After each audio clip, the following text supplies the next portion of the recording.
This is a murder. Hello, everybody. I'm Will. And I'm Kristen. And this is So I'm Watching The Afterparty, Season 1, Episodes 4 through 8. What did you think? Okay. I really Spoilers, but I can wait. I can wait for the big spoiler. I really liked it. I thought it was really funny. I think the chemistry between all these people is amazing. I think a lot of people are making a lot of choices. I did not love how it ended. Which we'll get to. Swap that. Really? You liked how it ended? I didn't care for that. And I also thought it was just okay. No, I liked it. So I did not watch it again. And I have heard from several people that it is one of the things that when you watch it a second time, obviously there's plenty of Easter eggs. There's Clues plenty of things to mine. And I was aware of a lot of them as they were happening, because you'll get, especially in the first or second episode, you'll get this weird sound cue or like someone will stumble into a scene and you're like, that was weird. What was that? And then sometimes it's not until 3 or 4 episodes later that you find out what it was. Yeah. Because I actually think that we see other characters reacting to Walt in scenes where he's not there. Oh. I think in That's funny. I think in Brett's I didn't rewatch it, like I said. Yeah. But I think in Brett's episode, or in one of the episodes, I think Chelsea is talking to him. But it just looks like he's talking to nobody.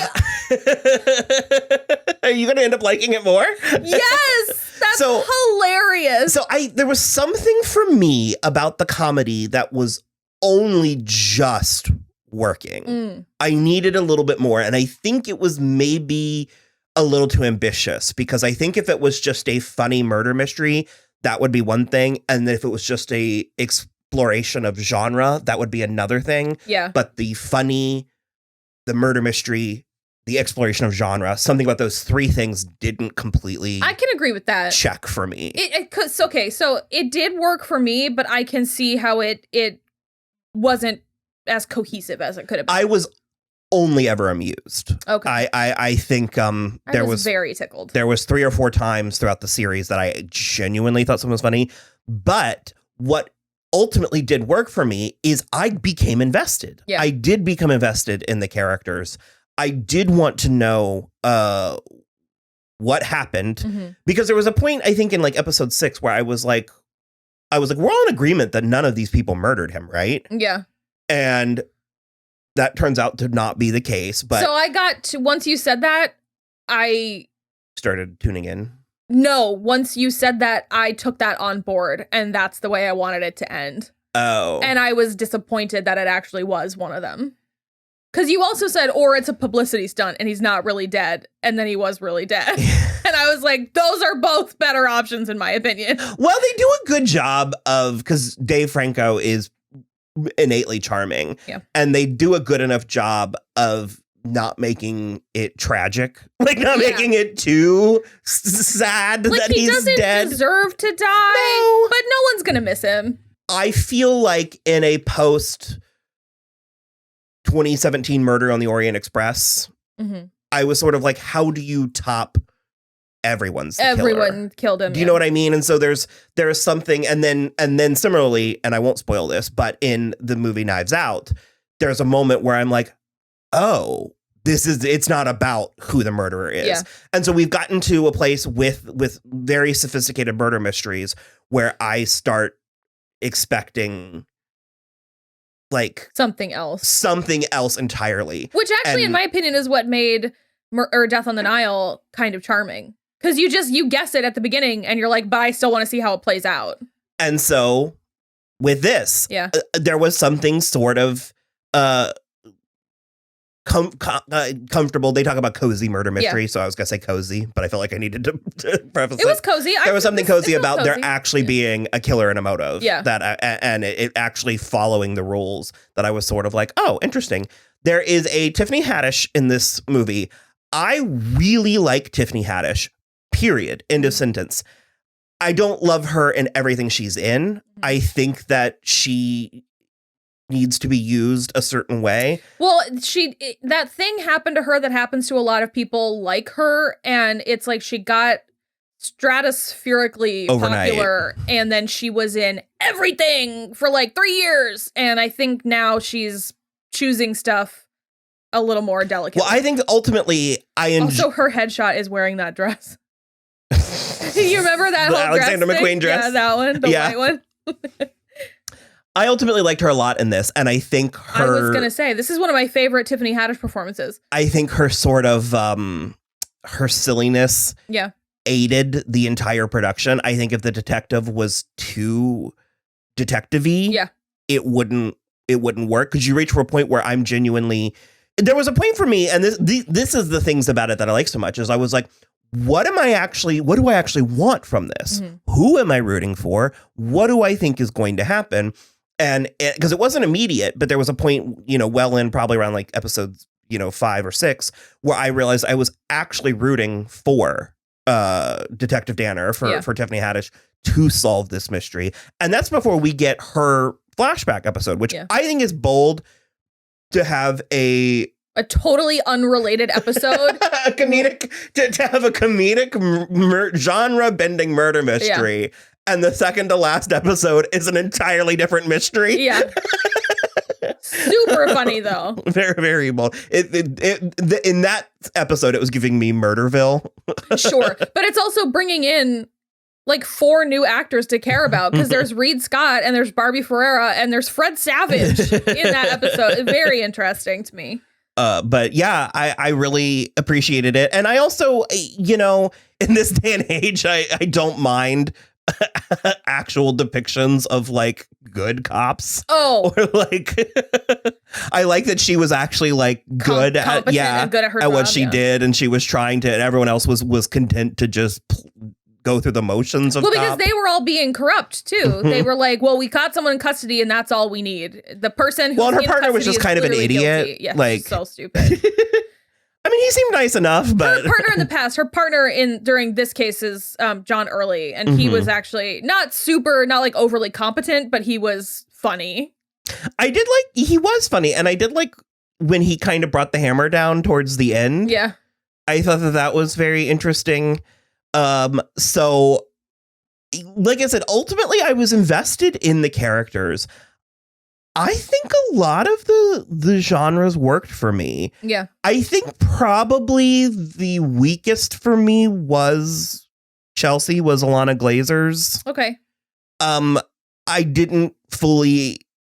There was something about the danger of her genre that I wasn't fully invested in. To me, it was sort of weird to put the psychological thriller one with Alana Glazer. Like it like worked for the character of Chelsea, but I don't know. I think they should have gone a different direction. For me, at no point did I actually think someone was chasing her. Do you know what I mean? And it's like, and I guess the other genres... it was Walt. But the other genres, it was easier for me to lean all the way into the genre in a way that this... I mean, I guess it is a murder mystery, so it's hard for me to say that I didn't feel the life or death stakes of hers, but there was something about it that didn't fully resonate with me, but I think Alana did a lot with it, and I liked her, especially in the other episodes. Yeah. The one that weirdly worked the best for me was the high school comedy. Yes. I sort of was like, let's just do a show like this. And I do not watch Pin 15, but there's something funny to me, or something kind of charming about just clearly adult actors being high school students, middle school or high school students. I thought that episode was so funny. It was so good. I don't know. It was, and the way that Dave Franco kept saying, "Oh, you bleached your hair," and he just kept saying, "It's Chardonnay." Because I believe that that's the color, but you would have to bleach your hair in order to dye it Chardonnay. You can't Chardonnay your hair. Exactly. But he's an idiot. So. And poor Anik with the Bush Cheney. That was humiliating. Yes, that's like the worst part.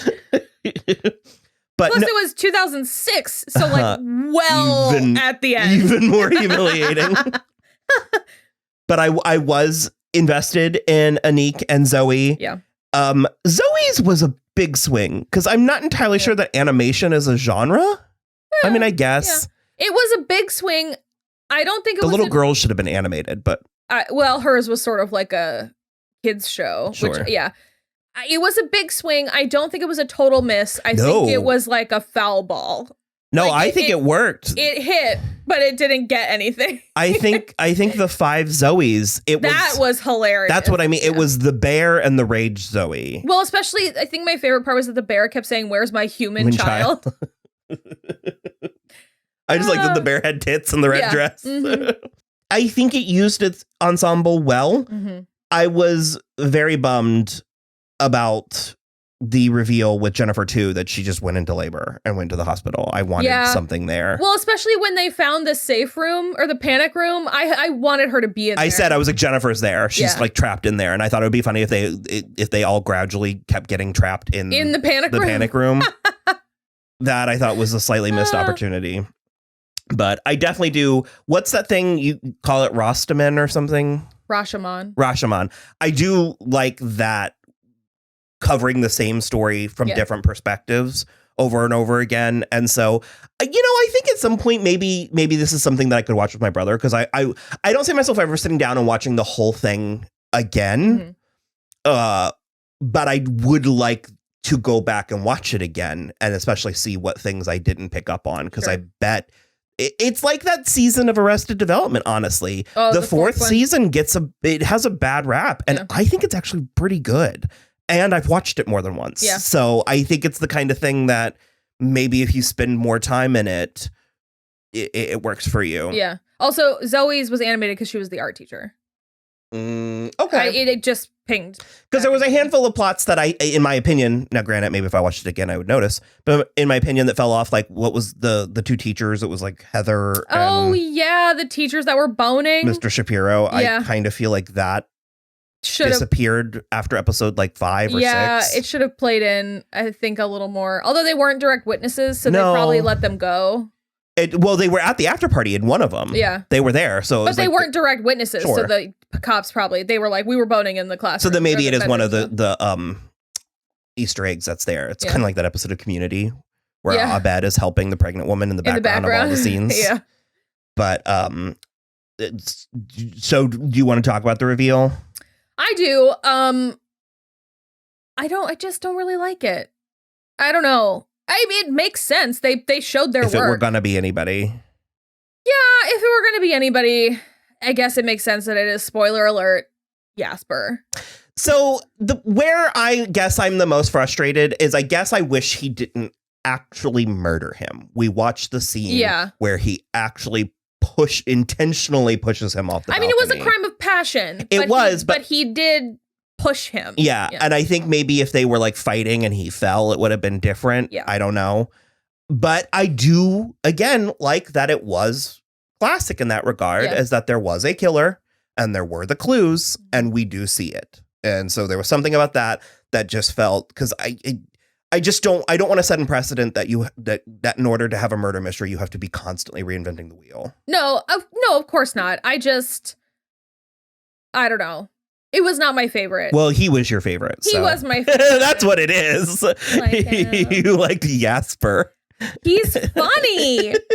I love Ben Schwartz. I think he's so funny. And I don't know, it did cut, for me, it kind of came out of nowhere, because I'm not good at picking up clues like that. Like when we were watching Murderville, I didn't know who the murderer was any of the time. I was kind of good at it. I didn't get all of them, but I got like 3 of the like. I could never be a detective. 4, I can't pick up on clues like that. So if there were Easter eggs about him doing it, I missed it. Like she was like, everyone else said you came from this direction, but you actually came from this direction. And so it's sort of like, I don't know. It was just kind of like.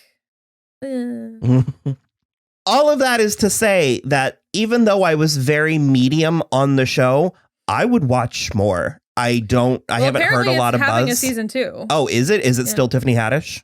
That I don't know, but that would make the most sense. I would want Tiffany Haddish and John Early again. But no, I would watch this again. Yeah. And I guess, I guess there are more genres, but I would want one element to be tightened. Sure, I get that. I don't think it was perfect. It's not Apple TV's best show, but I had a fun time watching it. Well, no, I mean, because the way, like I said, for me, there are 3 things happening with the show, and I feel like all 3 of them got like 2/3 of the way there. Sure. but I don't think any of them actually soared. That's where I'm at. I would give it more of I think the murder mystery part is like 90% there. Mm-hmm. The genre part is like 75% there. And then the like ensemble comedy part was the weakest part, probably for me. Even though I really, really liked it and I enjoyed the comedy and I thought all the people had good chemistry, that's probably where I'd put it. And I hope that I hope that Zoe and Chelsea are friends.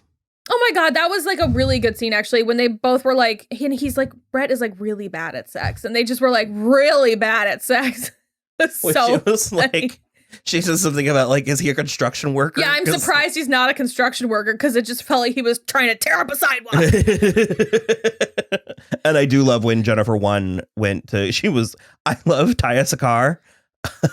I love at the end when she tries to apologize to Chelsea and was like, can we be friends? And she was like, no. And just out the door. They were terrible. Yeah. So, okay, that was the after party. I think the way that I feel about it is if you think you want to watch it, then you probably do. Then do. However, if it's not even remotely on your radar, I don't think you need to seek it out. No. So. Well, you can follow us on Twitter at soimwatching or Instagram at soimwatching show. We also have a website, soimwatching.com, which links out to everything. And other than that, you can donate a little coin our way if you feel like it. And then just like and subscribe. And that's it for us. Bye.